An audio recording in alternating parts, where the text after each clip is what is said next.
तो मैं अपने YouTube चैनल एस राज क्लास से भांग्या पर स्वागत करता हूं। आप जहां भी होंगे मस्त होंगे और दुरुस्त होंगे और स्वस्थ होंगे।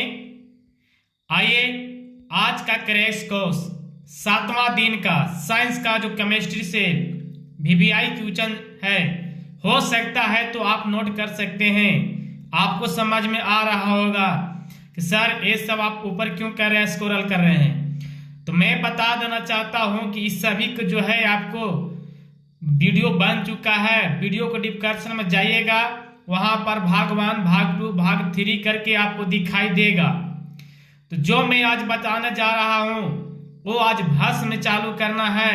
जहां तक मैं बता देना चाहता हूं कि वीडियो के आखिर जो है भाग 1 नहीं है, भाग जो भी है हो सकता है आपको छठा होगा, उसमें जानकारी सब दे दिया गया है। 1 से लेकर 6 तक हो चुका है। आज जो हम बताने जा रहे हैं 7वां। तो वीडियो पर नए होंगे तो चैनल को सब्सक्राइब कर लेंगे और अपने दोस्तों के पास शेयर कर देंगे। यहां तक रासायनिक अभिक्रिया जो है इसका चैप्टर खत्म हो चुका है। दूसरा लेसन जो अम्ल भस्म लवण चालू होता है, तो अम्ल की भी जानकारी हम दे चुके हैं। पूरी क्वेश्चन आप देख सकते हैं कैसा कैसा जानकारी दिए हैं। अगर आप नहीं देखे होंगे तो आप उसको भी देखेंगे, इस वीडियो को भी देखेंगे। तो अम्ल के रासायनिक गुण, भौतिक गुण, अम्ल के परिभाषा कैसे कैसे अभिक्रिया करता है, सभी जानकारी दे दिए हैं। भस्म का हम जानकारी आर्हेनियस के परिभाषा पूरा नहीं समझाए थे, मुझे विश्वास है और आप जो भी वीडियो देखे होंगे आपको जानकारी होगा। आर्हेनियस कहते हैं, आर्हेनियस के अनुसार अम्ल भस्म की परिभाषा था। आर्हेनियस के अनुसार है कि वे पदार्थ जो जल में घुलकर एच उत्पन्न करता है अम्ल कहलाता है। ये अम्ल की परिभाषा है। अब भस्म जो है आपका OH माइनस उत्पन्न करता है। तो ये आपको जानकारी मिल गया है, भगवान ने मिल गया है। अम्ल की जानकारी दे दी है, भस्म से चालू करना है। सभी के सभी PDF हम व्हाट्सएप ग्रुप या टेलीग्राम, ज्यादा होगा टेलीग्राम आप ज्वाइन करने की कोशिश करें।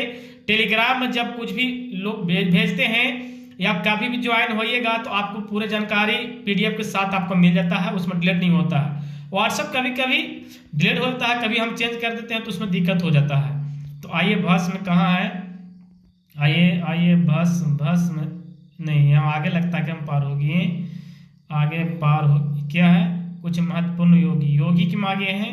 यहाँ पर भस्म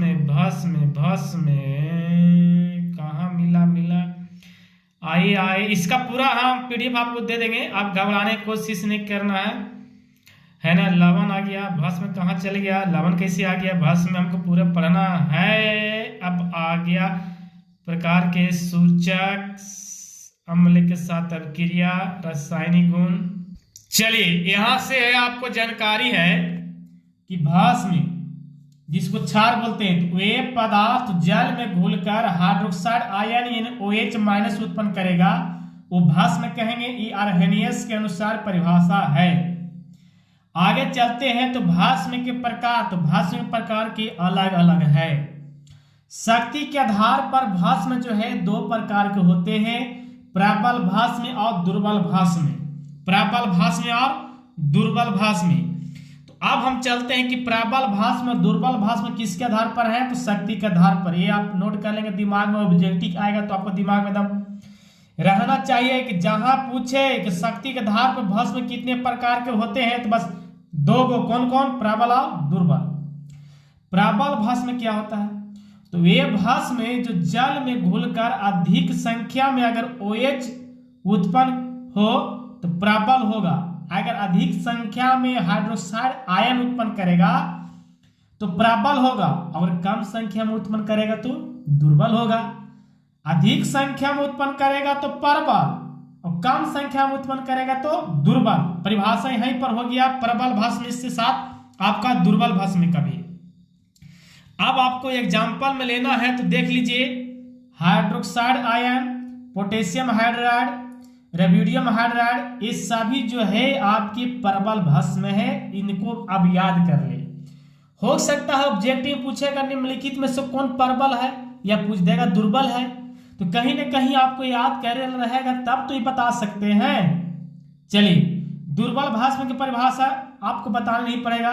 वे भस्म जो जल में घुलकर कम संख्या में OH हाइड्रोक्साइड आयन उत्पन्न करते हैं उसे दुर्बल भस्म कहते हैं। एग्जाम्पल देखना, कुछ नहीं है, उसको अगर याद रहेगा 3 गो तो बाकी जो होगा इसको हो जाएगा। अब चलते हैं, जिस प्रकार से अम्ल के भौतिक गुण होता था उसी प्रकार से भस्म के भी भौतिक गुण होता है। भौतिक गुण यह है कि जो भस्म में क्षार जो है स्वाद में कड़वा होता है, याद रखिएगा कड़वा होता है। या लाल लिटमस पत्र को नीला कर देता है और नीला को लाल अम्ल करता है, एक दूसरे का उल्टा, वो स्वाद में खट्टा होता है। इसका जलीय विलयन भी विद्युत का सुचालक होता है ना, याद रखना है, जिस प्रकार अम्ल भी होता है। प्रबल भस्म जो है आपको संक्षारक प्रकृति होते हैं, प्रबल जो ज्यादा आपको OH- उत्पन्न करते हैं। यहाँ के बाद सबसे महत्वपूर्ण अभिवियाय जो बनता है पॉइंट, वो बनता है रासायनिक गुण, है ना, VVI है। सभी बच्चे लोग के लगभग कंफ्यूज यही होता है, रासायनिक गुण याद नहीं हो पाता है, तो अब अच्छे तरह से समझेंगे तो याद हो जाएगा, जहां तक मुझे विश्वास है। रासायनिक गुण क्या है, चाहे अम्ल को या क्षार को, यह क्षार है भस्म का। भस्म जो है धातु सब क्रिया करता तो क्या बनता है, तो कुछ जो है धातु यानी भस्म सब क्रिया करने के बाद H2 गैस मुक्त करता है। यहाँ पर सोडियम हाइड्रोक्साइड है, जिंक जो है धातु है, जब बना तो सोडियम जिंकेट बना दिया और H2 गैस क्या किया, यहाँ पर मुक्त कर दिया, छोड़ दिया, बाहर को हटा दिया। तो कुछ तो है धातु भस्म सब क्रिया करने के बाद H2 मुक्त करता है, ये बात आपको मेन पॉइंट हो गया आपका रासायनिक गुण में। दूसरा पॉइंट जब आता है तो दूसरा पॉइंट यह है कि अम्ल के साथ जो भस्म करता है, तो सीधा बात है, अम्ल भस्म के साथ क्रिया करे या भस्म अम्ल के साथ क्रिया करे, तो ये बात याद रखिएगा, लवण तथा जल का निर्माण करता है। आप अम्ल के भी रासायनिक गुण और भस्म के रासायनिक गुण दोनों को सेम टू सेम आपका ये आपको मिलता है, समझे, ये आप नोट कर लेंगे। H2SO4 ये आपको अम्ल है, सोडियम हाइड्रोक्साइड ये क्षार है, जब मिला तो लवण बना है, सोडियम सल्फेट और H2 बना है। उसी पर पोटेशियम हाइड्रोक्साइड HCl जब अम्ल अभिक्रिया किया तो पोटेशियम क्लोराइड और H2O का निर्माण किया। सीधा बात, अम्ल भस्म से क्रिया करे, भस्म अम्ल से क्रिया करे, ये दोनों पॉइंट आपको याद रखना है कि जब भी बनता है तो लवण तथा जल बनता है, अम्ल भस्म सब क्रिया करे, भस्म अम्ल सब क्रिया करे, ये रासायनिक गुण में है। इसको कई बार एग्जाम में आपको छाट के ऑब्जेक्टिव बना दिया है, तो आप याद रख लेंगे। जल सब क्रिया करने के बाद भस्म जो है, भस्म जल सब क्रिया करने के बाद OH उत्पन्न करता है माइनस, साथ साथ उष्मा हीट गर्मी करता है। सोडियम हाइड्रोक्साइड अब जल सब क्रिया किया तो सोडियम जो प्लस पर OH तो माइनस पर, अब काफी मात्रा में यहाँ जो है आपको उत्पन्न क्या कर दिया, आपको गर्मी कर दिया, हीट। उसी प्रकार से हम आगे चलते हैं, मैग्नीशियम हाइड्रोक्साइड का देखिए एग्जांपल। तो मैग्नीशियम हाइड्रोक्साइड जब देखते हैं जल सब क्रिया किया तो मैग्नीशियम प्लस चल गया, OH- पर हीट उष्मा कर दिया। उसी प्रकार से हम आते हैं इंडिकेटर यानी सूचक की अगर बात करें तो ये महत्वपूर्ण है। सूचक की परिभाषा हो सकता है आपके पास नहीं नोट किया होगा तो इसको नोट कर लेंगे, वीडियो को रोक रोक के आप नोट कर सकते हैं। सूचक वे पदार्थ जो अम्ल या भस्म की पहचान करता है उसे सूचक कहते हैं। जो आपको अम्ल भस्म के पहचान करेगा सूचक कहलाएगा। लेकिन अब बात आता है सर सूचक कितने प्रकार के होते हैं, ध्यान दीजिएगा। सूचक जो है आपको मुख्यतः 3 प्रकार के होते हैं, पहला, दूसरा और तीसरा। पहला जो होता है प्राकृतिक सूचक, दूसरा जो होता है कृत्रिम सूचक और तीसरा जो होता है संवेदी सूचक। प्राकृतिक सूचक सभी को पता चलता है कि प्राकृतिक रूप में पाया जाता है, कृत्रिम जो है मानव निर्मित है। अब यहाँ पर संवेदी सूचक को हमको समझना सबसे महत्वपूर्ण है। 2 को तो आप समझ ले लोगे, लेकिन फिर भी हम परिभाषा आपको नीचे दिया गया है, आप चाहे तो नोट कर सकते हैं। प्राकृतिक सूचक आते हैं, प्रकृति से प्राप्त सूचक को हम लोग प्राकृतिक सूचक कहते हैं। जो आपको गॉड की, भगवान अल्लाह की देन है, वो आपको जो प्राप्त सूचक होगा प्राकृतिक सूचक कहते हैं। अब जैसे कैसे लिटमस पात्र हो गया, हल्दी हो गया, चुकंदर हो गया, लाल पत्ता गोभी हो गया, ये सब प्रकृति के देन है जिसके कारण हम अम्लीयता क्षारीयता के गुणों को पहचान कर लेते हैं। ये सभी के सभी प्राकृतिक सूचक है। तो प्राकृतिक सूचक का 2-3 को नाम पूछेगा तो भी लिख देना है। अगर पूछेगा निम्नलिखित में से कौन सा प्राकृतिक सूचक है तो आपको याद करना पड़ेगा। इसलिए हमारे से रिक्वेस्ट है, वीडियो पर अगर बने हुए तो आपको याद कीजिए, नोट कीजिए और चैनल पर नए हो तो सब्सक्राइब कीजिए, दोस्तों के पास शेयर भी कीजिए गर्दा उड़ा के। आगे आते हैं लिटमस है क्या। जैसे इसमें आया था लिटमस जो प्राकृतिक सूचक है, यह ऐसा प्राकृतिक सूचक है जो लाइकेन नामक पौधे से प्राप्त होता है। ये आपको महत्वपूर्ण है, VVI है। आपसे पूछेगा कि लिटमस पत्र किस पौधे से प्राप्त किया जाता है, तो लाइकेन नामक पौधे से।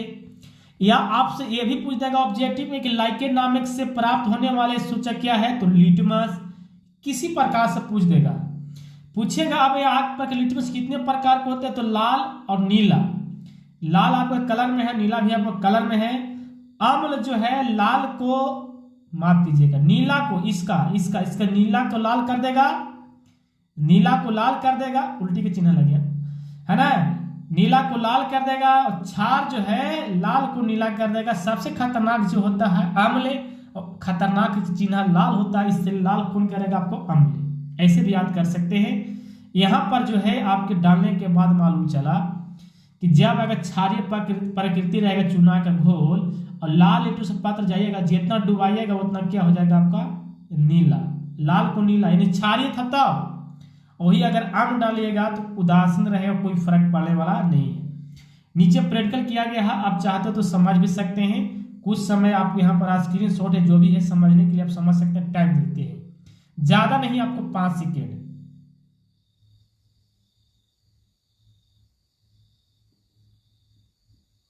चलिए आप समझ गए होंगे। आगे आते हैं कृत्रिम सूचक। कृत्रिम सूचक आप बता दिए कि मानव निर्मित भी उसको बोल सकते हैं। मानव द्वारा निर्मित सूचक को कृत्रिम सूचक कहते हैं, जैसे मेथिल ऑरेंज, फिनोल्फिथिलीन। ये जो है दोनों आपको मानव निर्मित द्वारा सूचक है, ये मानव निर्मित सूचक होते हैं। तो इसे भी याद रख लेंगे मानव निर्मित सूचक क्या है। सबसे जो महत्वपूर्ण ये होता है कि हम इसको जान नहीं रहे थे सर क्या है, संवेदी सूचक। तो चलिए संवेदी सूचक। तो संवेदी सूचक ऐसा सूचक है जो स्वाद या गंध की सहायता से उसको होने वाले परिवर्तन को, अम्लीयता या क्षारीयता को हम लोग पहचान करते हैं। या तो स्वाद से या उसको गंध से हम लोग पकड़ लेंगे कि अम्ल है क्षार है। जैसे प्याज हो गया, लौंग हो गया, वेनिला इत्र हो गया, है ना, वेनिला इत्र आप लोग लगाते होंगे। तो ये सभी जो है आपके संवेदी सूचक है, इनको हम लोग गंध या स्वाद के माध्यम से पकड़ पाते हैं। यहां पर आप ध्यान दीजिएगा, थोड़ी सी बात है। प्याज जब क्षारीय है, स्वाद में अगर परिवर्तन होगा तो क्षारीय, अगर स्वाद में परिवर्तन नहीं होगा तो अम्लीय होगा। सीधा बात है, ये संवेदी सूचक होता है। तो अगला वीडियो जो आपको मिलेगा वो लवण से मिलेगा। तो लवण की अगर जानकारी लेना चाहते हो, चैनल पर नए हो तो चैनल को सब्सक्राइब कर लेंगे। इस वीडियो में इतना ही। नेक्स्ट वीडियो का अगर प्रतीक्षा करना है तो आप दोस्तों के पास शेयर भी करें और चैनल पर नए सब्सक्राइब करके घंटी जो नोटिफिकेशन ऑन रख लें। Thank you so much.